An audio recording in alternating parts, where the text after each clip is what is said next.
Salut, bienvenue à Sur la ligne version accès OBN. C'est jour de finale à l'Omnium Banque Nationale. On arrive au terme de ce tournoi qui aurait été une année record en termes d'assistance. Et c'est ce que Valérie Tétrault a confirmé plus tôt aujourd'hui dans son bilan. On pourra en reparler parce que c'est le premier épisode de 2 qu'on enregistre aujourd'hui. Parce que, évidemment, on va mettre la table comme on le fait de façon générale pour les matchs de la soirée. On va regarder ce qui va se passer des côtés des finales en simple, autant du côté masculin que du côté féminin.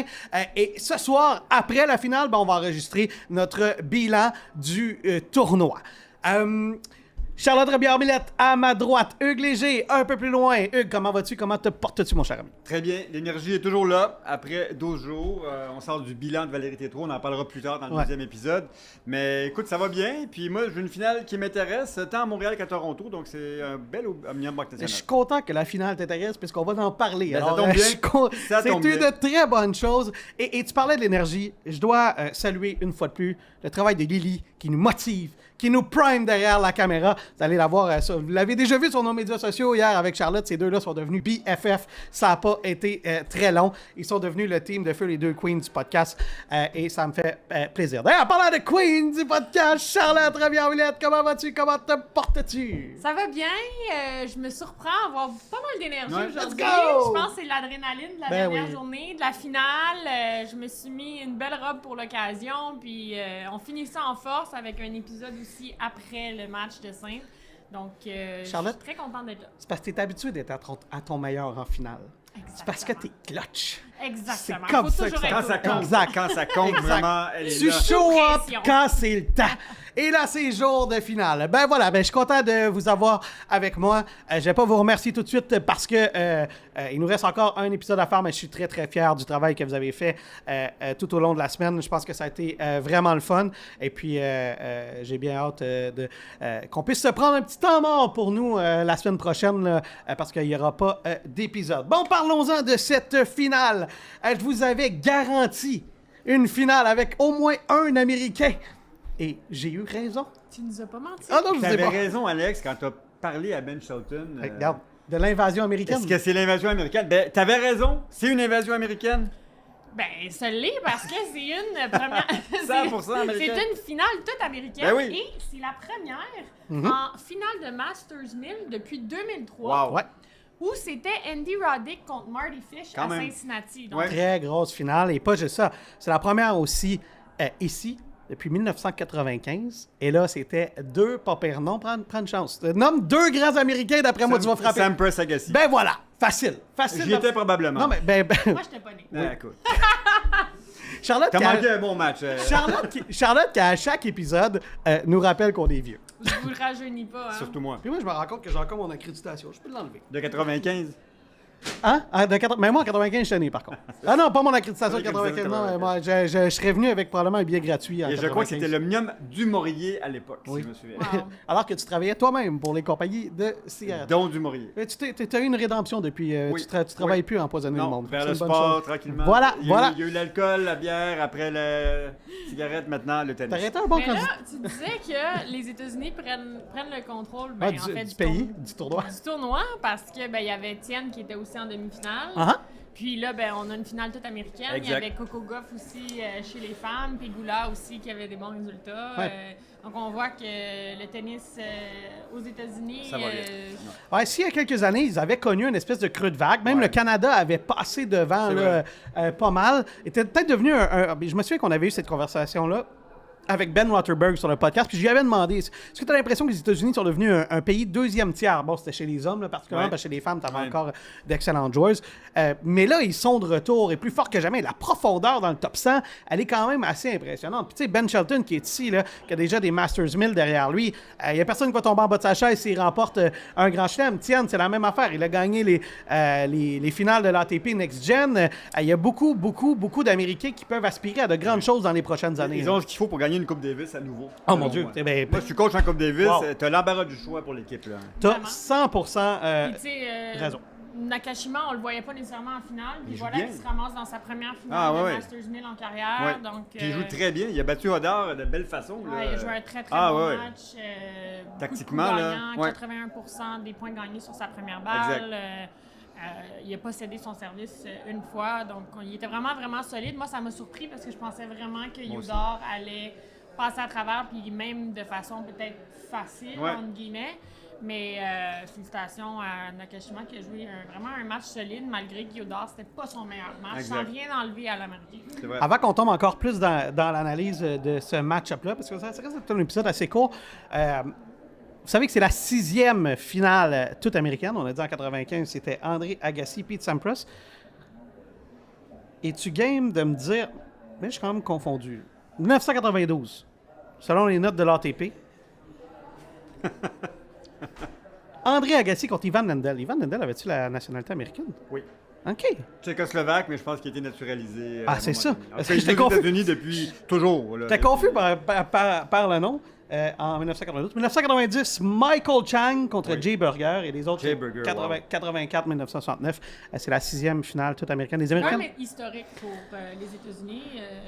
D'avoir 2 joueurs comme ça en finale, c'est comme si on avait un Félix contre un Dennis en finale d'un Masters 1000. Qui pourrait arriver. Qui pourrait arriver. Ben oui. Ouais, puis même chose chez les femmes, on pourrait avoir une Leila contre une Bianca ou peu importe. Là, il y a beaucoup de joueurs. Vicky, Leila, Vicky. Une Vicky, ben oui.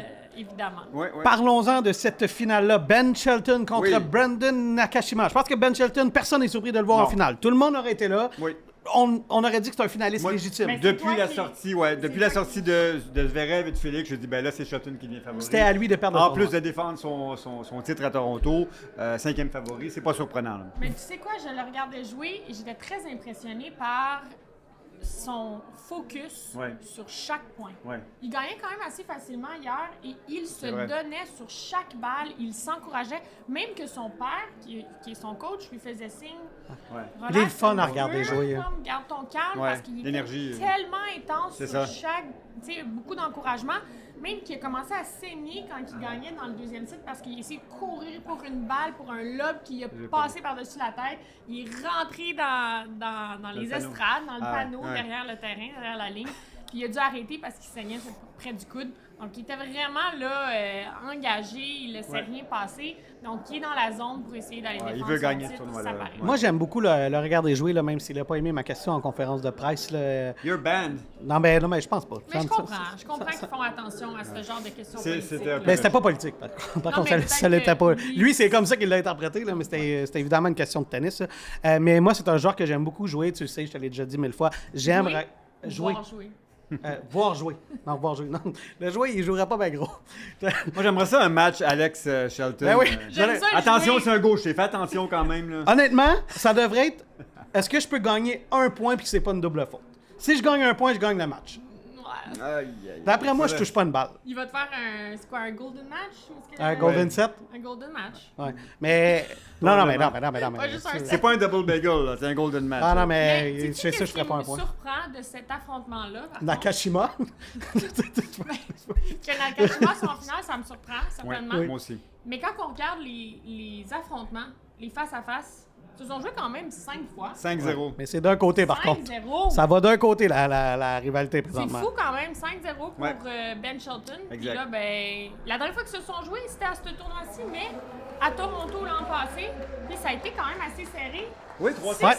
6-7, 6-2, 7-6. Exact. Toi, t'as appris le score par cœur, parce que tu l'as même pas devant ton ordi. T'as appris le score par On cœur. est prêt, là. Moi, je serais pas capable de faire ça. Je l'ai là, mais t'es impressionné. Attends, je peux même te donner les tie-breaks. C'était 18 au premier set. Ouais. Et 7-5 au deuxième set. Mais voyons! Voilà.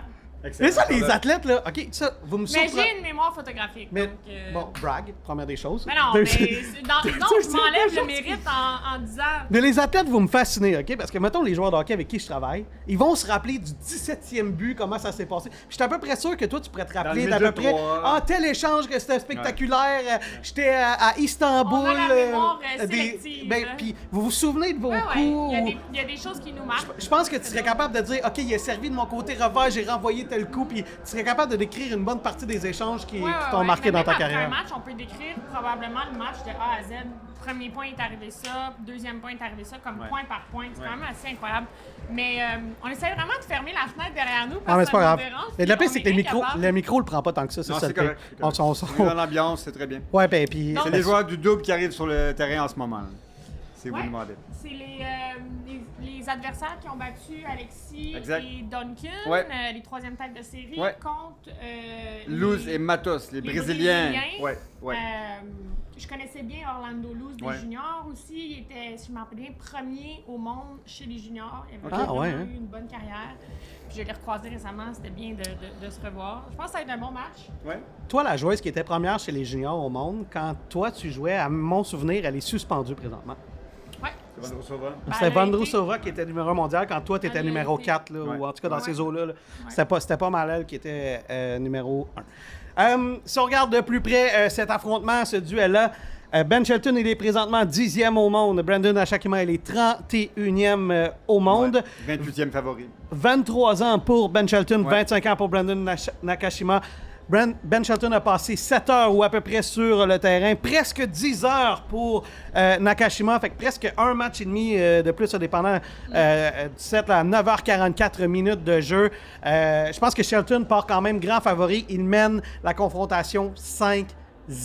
Ouais. Hey, tu disais la dernière fois, c'était l'année passée. Quand même, la dernière fois. Donc j'espère que ça va être un bon match, que ça va être compétitif. Et Nakashima qui a une très bonne semaine, et je pense que je le voyais contre Oda, puis je pense qu'il était bien préparé. Donc je pense qu'au niveau tactique, il va saisir son opportunité. Ouais. Il va avoir un match, moi je m'attends dans cette finale-là. Il est très bon en retour de service. Oui. Il est aussi très constant. Oui. Donc je pense que ça va être bien de voir la différence. Shelton qui est un grand serveur, qui vient au filet, qui est très agressif, qui est très explosif. Donc ça va être deux styles très des contrastes. Oui, exact. Puis ça va être intéressant à regarder. Nakashima, il n'a pas de titre depuis 2022. Il a fait finale à Brisbane cette année, c'est au tout début de l'année. Brisbane, c'est dans... Il a fait demi-finale à Washington aussi, perdu contre Fritz. Ben, là, il est dans une bonne séquence. Clairement. Mais je pense que Ben Shelton part grand favori pour terminer avec le trophée entre les mains. Et le gagnant va mettre la main sur 1,5 million de dollars et des poussières. 1000 points ATP. Et 1000 points ATP, ben, oui. Et chez les femmes, c'est plus de 1 million de dollars américains et 1000 points. Pour la première fois, je pense, qu'il passe la barre du million.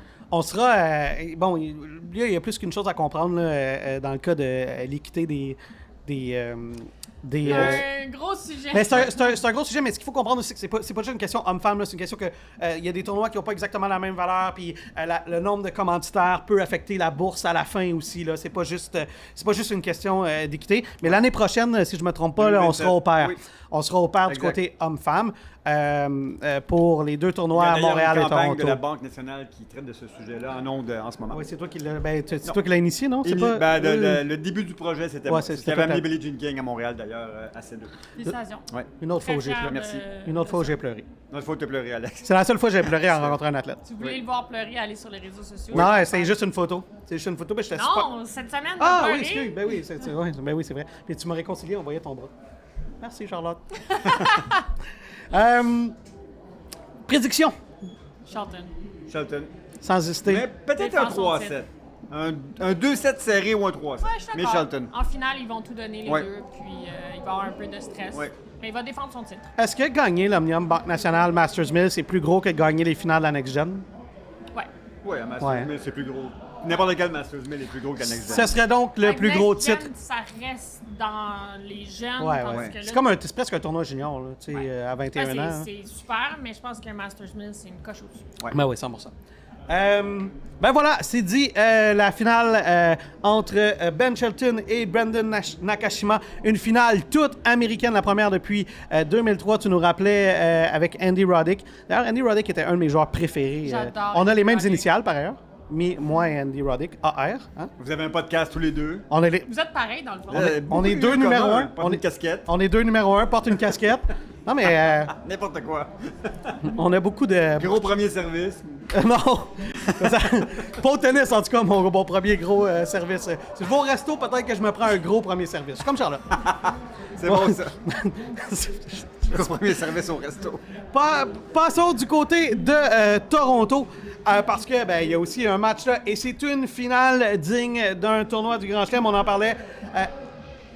C'est Elena, deux championnes de Grand Chelem. Deux championnes de Grand Chelem. Elena Rybakina, qui sera probablement numéro 1 mondial. Ses chances sont très bonnes si elle continue comme ça. Si elle gagne, après elle sera l'US Open. 4 petits points de Sabalenka. Puis on en parlait hier, là, déjà au US Open, Sabalenka a un titre à défendre.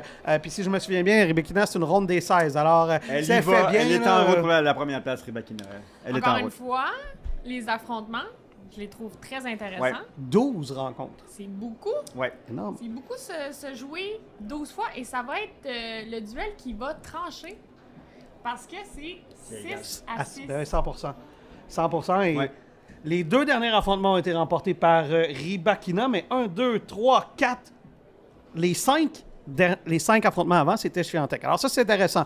Rybakina a plus de rythme récemment, mais historiquement, dans les dernières années, c'est Swiatek qui semblait avoir l'avantage. Ben, Rybakina, c'est sa 4e finale cette saison, tandis que Swiatek, c'est sa première. Elle avait perdu un petit peu, glissé au classement. Ouais. Elle est rendue 8e, tandis Ouais. que là, Rybakina s'en va vers le premier rang mondial. Mais je trouve qu'elle a un bon niveau cette semaine. Ben, vous savez que Swiatek a été à l'académie de Nadal quelque temps, il y a quelques semaines. Et moi, je la voyais jouer hier, puis je trouve que sa confiance, sa drive est revenue. Elle a une bonne attitude sur le terrain, beaucoup Elle l'a dit d'énergie. elle-même aussi, qu'elle a retrouvé sa régularité, Ouais. puis c'est ça sur quoi elle veut miser. Ouais. Puis elle se sent beaucoup plus en confiance cette semaine. Puis de l'autre côté, ben, il y a Rybakina, qui est la joueuse qui a joué le plus d'heures C'est ça. du tournoi. Parce qu'il y avait un peu de fatigue. Qui a eu Ouais. des 3-7 Ouais. à Plus chaque de match, 11 sauf heures un. sur le Exact. terrain, exact. Quand même, Tous les quand matchs même. en 3-7 sauf C'est ça. un, que t'as encore une Mais fois appris par cœur. C'est impressionnant.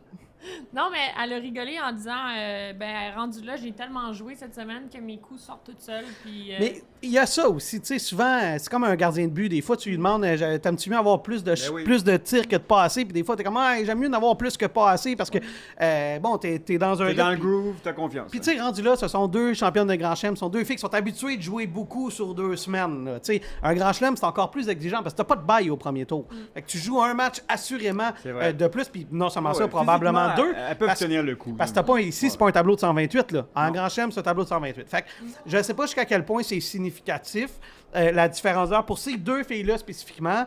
Mais effectivement, peut-être qu'elle a dit que ça lui dérange pas.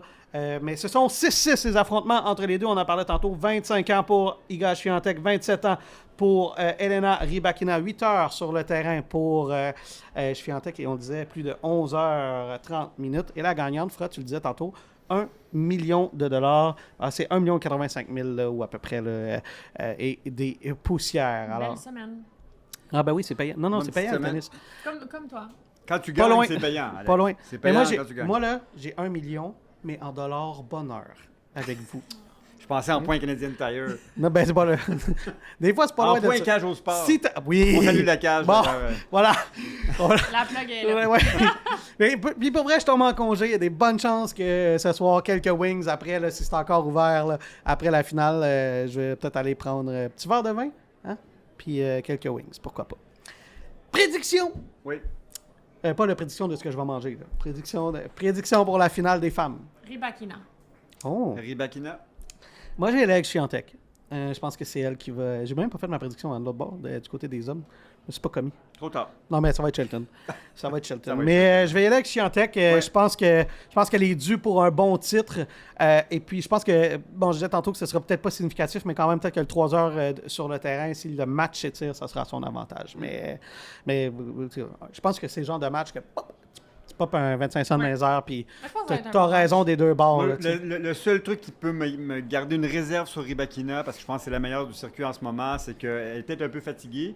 Et elle a encore plus du temps pour être à son meilleur, pour aller chercher cette place de numéro 1 entre maintenant et l'US Open. Mais Donc, il n'y a pas d'urgence de gagner aujourd'hui. C'est peut-être la meilleure joueuse au monde depuis la fin du US Open l'année passée. Tu sais, Oui. elle avait eu une bonne fin de Ouais, saison.